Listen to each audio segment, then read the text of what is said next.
Por seu racionalismo e por sua originalidade, Descartes é o filósofo que sintetiza o espírito do século XVII, do qual nós falávamos no último vídeo. Ele vai estudar nas melhores instituições de ensino da Europa, onde se ensinavam latim, grego, poesia, gramática, retórica, além de filosofia, que reunia metafísica, física, lógica, matemática e ética. Mas ele não vai se satisfazer com o que ele aprendia. Ele considerava que a filosofia era dúbia. Por quê? As pessoas sempre discutiam sobre as suas doutrinas, razão pela qual as ciências não poderiam construir nada de sólido na medida em que seus princípios são tomados da filosofia.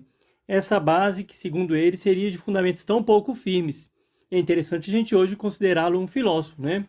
Ele vivia a crise do seu tempo, em que as descobertas científicas contradiziam a física e a cosmologia aristotélicas, conduzindo a uma separação entre ciência e filosofia.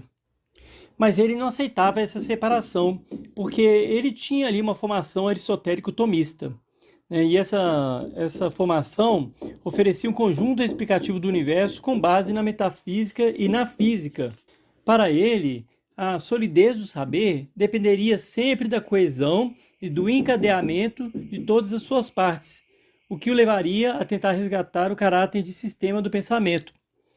A insatisfação vai levar Descartes a deixar os estudos das letras e iniciar em 1619 uma série de viagens pela Europa, disposto a conhecer o grande livro do mundo, segundo ele.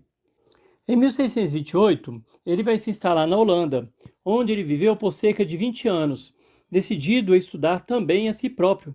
Ele viajou para a Suécia em 1649, a convite da rainha Cristina, mas não resistiu ao rigoroso inverno nórdico e morreu em Estocolmo em 11 de fevereiro de 1650, vítima de pneumonia.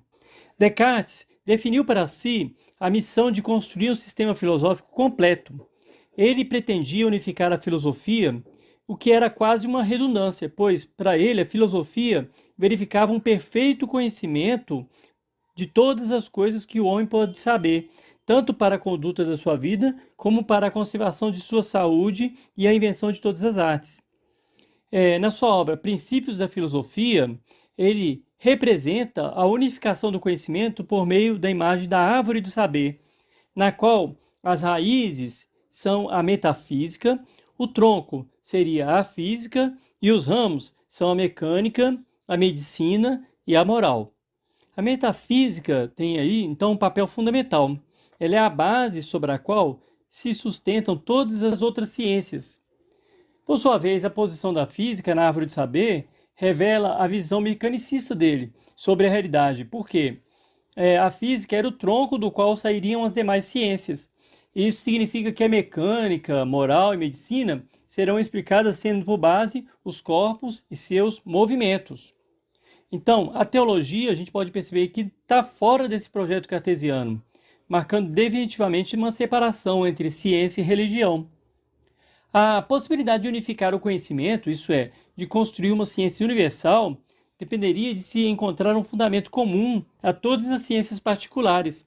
Esse fundamento comum será a própria matemática, a Mathesis Universalis, ou matemática universal. Desde cedo, Descartes se aplicara intensamente ao estudo das matemáticas e, entusiasmado com os resultados que ele obteve, ele acreditava ser possível transferir seu instrumental a outras áreas do saber. Ou seja, se eu tenho tanta certeza com os resultados da matemática, com o método matemática, por que eu não posso aplicá-lo a outras áreas do saber? Não foi por acaso que isso aconteceu. Ele se utilizou da concepção da nova física proposta por Galileu, que dizia que a natureza está escrita em linguagem matemática. Assim, Descartes ele vai construir seu método de investigação calcado no modelo matemático de demonstração. E por que o modelo matemático parecia tão perfeito? Descartes ele percebeu que havia nas matemáticas aquilo que ele queria encontrar no mundo, como eu disse, verdades absolutas e incontestáveis. Como ele vai justificar em suas correspondências com intelectuais, as demonstrações matemáticas são evidentes ao intelecto, ou seja, livres de contradição. Seu poder de persuasão vem de uma razão tão forte que nenhuma mais forte jamais poderá abalá-la. Por exemplo, Um triângulo sempre terá 3 lados, e a soma de seus ângulos internos nunca deixará de ser 180 graus. Se alguém disser o contrário, já não estaremos mais falando de um triângulo, e sim de alguma outra coisa. Para alcançar essa certeza, que só as matemáticas têm, Descartes vai adotar em seu método filosófico o mesmo procedimento lógico, demonstrativo da geometria analítica. Isso porque ele acreditava na existência de uma ordem universal inerente, por natureza, à estrutura do conhecimento. Para ele, essa ordem era semelhante à progressão matemática, na qual, quando se tem os 2 ou 3 primeiros termos, não é difícil encontrar os outros. Ele recomendaria, aliás, a prática de exercícios de geometria, de aritmética, como forma de cultivar no espírito os princípios de seu método. Mas, se a matemática é o fundamento comum a todas as ciências, por que ela não faz parte da árvore do saber? Né? A gente acabou de ver aí que a árvore do saber tem ali todas as ciências. Por que a matemática estaria ali? É porque, sendo apenas um meio, um exercício, ela vai fornecer apenas o método. O método cartesiano, né, que deriva, como eu falei no último vídeo, né, de Cartesius, forma latina do termo Descartes, né, encontra-se detalhadamente apresentado em sua obra Regras para a Direção do Espírito, composta de 21 regras. Mas na obra dele, Discurso do Método, ele vai sintetizar esse método por meio de 4 preceitos que prescreve para si e que não devem ser jamais esquecidos na busca do conhecimento verdadeiro. E é sobre eles que nós vamos falar no próximo vídeo.